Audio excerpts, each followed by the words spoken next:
অনেক দিন থেকে পড়া পেন্ডিং হয়ে আছে, একটাও নোটস বানানো হয়নি। তো ঘুম থেকে উঠে প্রথমেই আজকে বসে গেছিলাম একটা বই নিয়ে, সেখান থেকে একটা বড় নোটস অর্ধেকটা কমপ্লিট করে বেজে গেছিলো 10টা। তাড়াতাড়ি করে খেয়ে চলে গেছিলাম কম্পিউটার ক্লাস।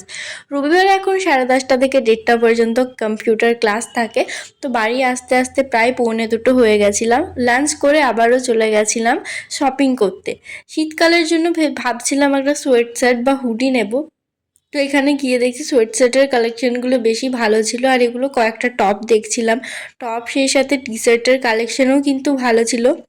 এটা হচ্ছে বিশাল মেগামার্ট। টি শার্টগুলো কিন্তু বেশ অনেকটা ভালো ছিল, কয়েকটা, সবগুলো না। তো এখান থেকে একটা টি শার্ট নিয়েছিলাম আর একটা সোয়েট শার্ট নিয়েছিলাম, যেগুলো নেক্সট ভিডিওতে শেয়ার করছি।